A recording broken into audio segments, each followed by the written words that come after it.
As someone who works in technology, I hear a lot of claims about generative AI products, with people saying things like, it could be the most important development in human history. It's more important than fire or electricity, and it's going to completely take over every aspect of everyday life. But if you look a little closer, these claims are all made by, checks notes, people selling generative AI products. With all the nonsense floating around, it's hard to tell how far along we are between the Terminator and spouting out just enough human-like garbage to help you cheat on your 5th grade English homework.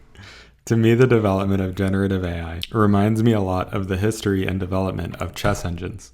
When they first came out, people said that they weren't very good, and that even though they were very good at calculation, they lacked this sort of ethereal intuition and this kind of long-term positional understanding that could only come from humans with years of intense study. Of course, this was later disproven during over-the-board combat, and now machines are so good that not only can they consistently beat all human players, they're so good that even having access to a human advisor provides little to no improvement to the outcome of the game. What's wild about this is, in addition to algorithms like Monte Carlo tree search, most of the difference here just came down to more computing power. While we as humans like to believe that we have a certain je ne sais quoi that makes us special, it's hard to know if there really is something unique about the human body, or if we're all just giant machines with computers inside. Something I am certain of, though, is that as we add more computing power, certain abilities that we thought made humans special are really not that special at all.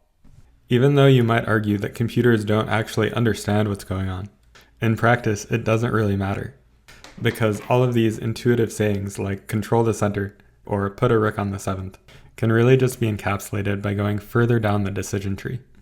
So how far along are we between these wonky, clunky engines and the ability to replace all humans? Well, to really understand it, we have to look a little bit at the history of how these models developed and where they came from.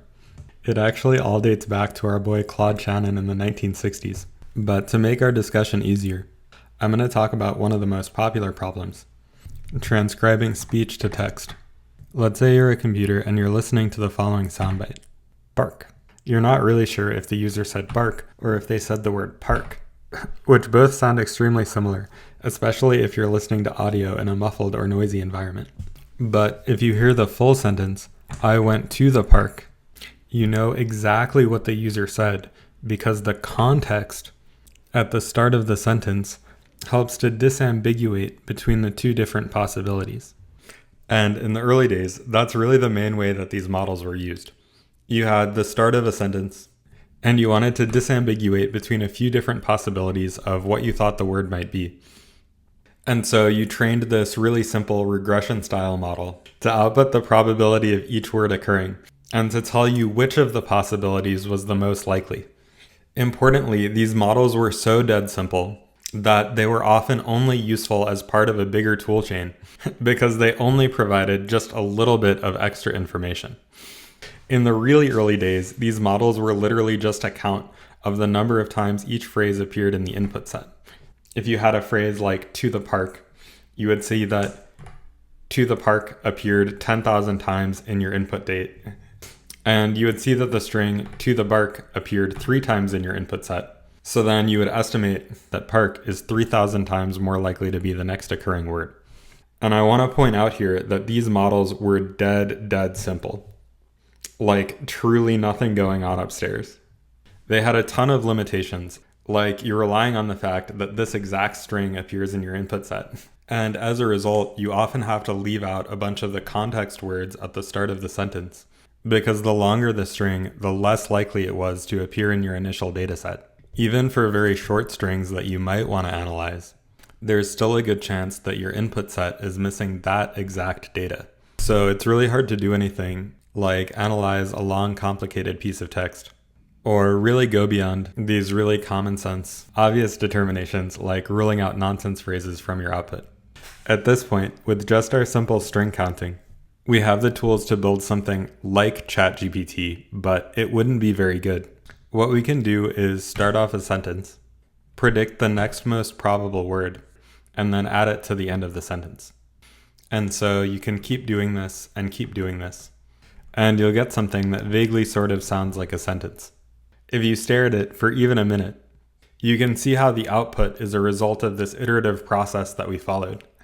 But if you just took a quick passing glance, because all of the words that follow each other sort of make sense, you can trick your eyes into the illusion that this is a real sentence, because all of the patterns of consecutive words still sort of make sense with each other. In the 2010s, there were a number of innovations that made these next word probabilities much more accurate and much more predictive. The main ones being embedding models, attention, and just lots and lots of data. Embedding models let you treat words as fuzzy blobs of text rather than isolated tokens, so that if you only saw "I went to the store" in your dataset, it might also tell you that seeing the words "I went to the market" are a little bit more likely. So it kind of lets you share data information across similar words. And as a result, it makes you feel like you have a much bigger dataset. Likewise, attention tells you which words in the context are most important for predicting the next word. So it feels like you have a much bigger window, even though a much smaller subset of the context window is actually causing neurons to fire.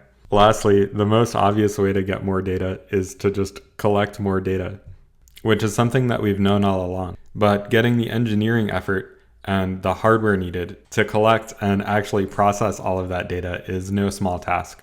Now, if you ran the same iterative process again, but just with better models and more accurate probability predictions, you might get something like, "I went to the store to go to buy groceries," which fools our intuition a little bit more and is even more vaguely human sounding. I like to think of these models as that telephone style game that we used to play at the beginning of English class.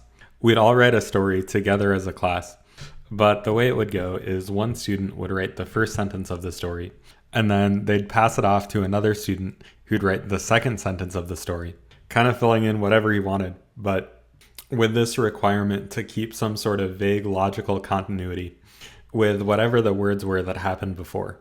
At the end of the process, you'd get this big mess of a story with all of these kids' different ideas, and they all wanted to take it in different directions, and it never really all the way made sense. But if you just looked at bits and pieces of it as you went along, you could see that there was sort of vaguely a sense of continuity in how the story actually developed. This is why the first versions of GPT were so exceptionally good at spoofing stories. And this kind of requirement of vaguely sounding like a human being was so immensely popular for high school and middle school cheating. Up until this point, the way that GPT models worked is you gave it the beginning of a story, like the beginning of a fantasy novel, and it would try to predict word by word what words belonged in the rest of that novel. What if, instead of starting with "Once Upon a Time," we started with, "This is the Encyclopedia Britannica.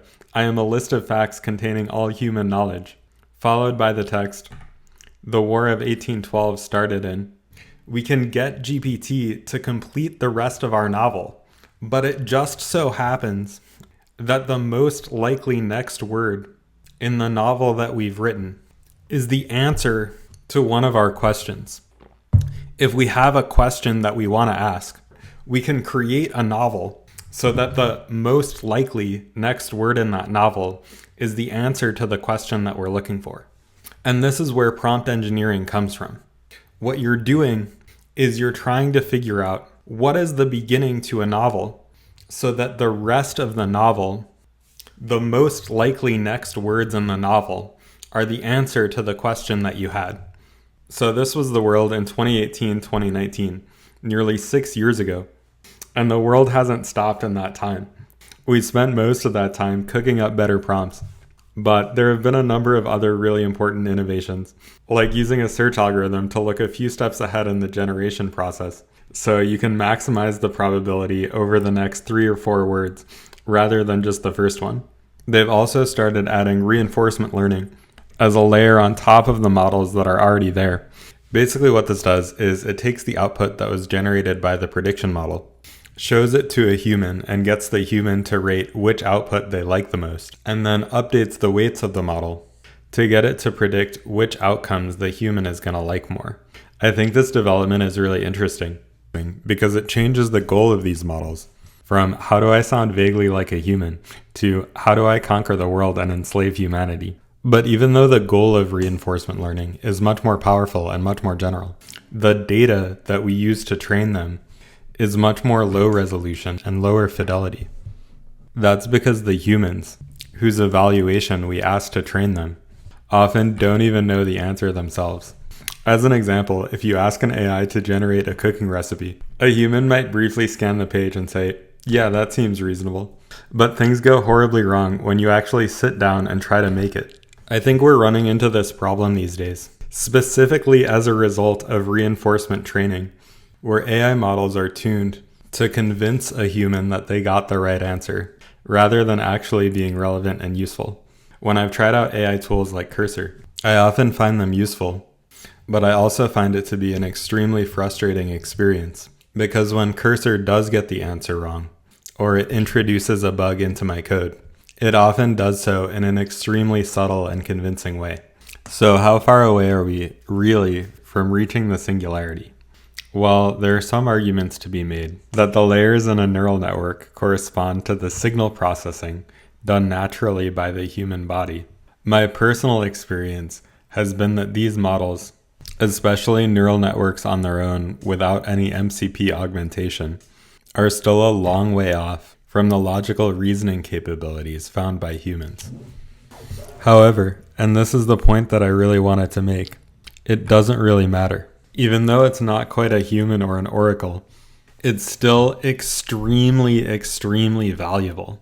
I've been playing around with it, and I found that for the right use cases, it's just really effective at solving the problems that I actually had. I made this little website that's basically just a cron job that runs ChatGPT. You input a text prompt, and it runs GPT once a day on that prompt, and sends you an email if it evaluates to true. Even though it's such a simple layer on top of GPT, I find it really useful for things like reminding myself to vote 2 days before the primary elections, or keeping track of a product that was announced so that I know when it's actually released and ready for use. I put it up for free online, and it would mean a lot to me if you checked it out and told me what you think. When building on top of LLMs, I think it's important to remember that these tools are not oracles. I think it's tempting to fall into the hype that these models are some ethereal superhuman being. But I find that in practice, remembering the origins of these models, what they actually are and where they came from, is really useful in building practical tools that make our lives better. And to me, that's really the point of all of this. It doesn't matter how the internals work if we have superhuman internals, when very simple algorithms, like min-maxing a decision tree, already outperform humans on a lot of the tasks that we actually care about. And I think over the next few years, we're going to find that even though these models might be fundamentally simpler, with enough computing power, they're going to start beating us at our own game. Given the subject matter of this video, I also want to clarify that I do not use LLMs for any of my own writing, and all of the dialogue you see here on this channel are all my own thoughts and ideas.